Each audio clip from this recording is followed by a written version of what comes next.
বন্ধুরা, কেমন আছো তোমরা সবাই? আজকে আমার গলাটা খারাপ, আমি বুঝতেই পারছি, কারণ আমার দুদিন ধরে খুব শরীর খারাপ, আমার খুব জ্বর।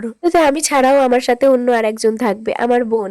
হচ্ছে আমার ছোট বোন। ও আজকে যাচ্ছে নগর কীর্তনে। চুড়ে যে দামোদর মাস হয়, আজকে তার শেষ দিন। আজকে শেষ দিনেতে হচ্ছে আমাদের নগর কীর্তন ও হরিনাম হবে। ও যাচ্ছে নগর কীর্তনেতে অনেক সবাইয়ের সাথে। বলা হয়েছিল, কিন্তু আমার খুব শরীর খারাপ, তাই জন্য আমি যেতে পারিনি।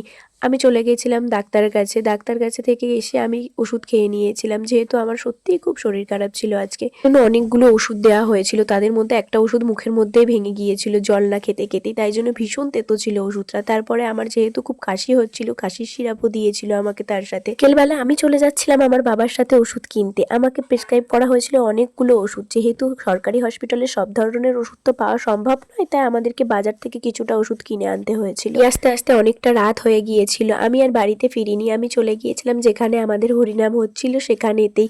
বাড়িতে আসার পথেই আমাদের হরিনামের মাঠটা পড়ে। আমার পিসির মেয়েও ছিল, ও আগে থেকেই বসেছিল, তো আমি এর পরে গিয়ে জয়েন করেছি ওর সাথে। বাজার অনেকটা দূর, তাই জন্য আমার আসতে অনেকটা রাত হয়ে গিয়েছিল, তাই হরিনামটা শেষ হতেই চলেছিল।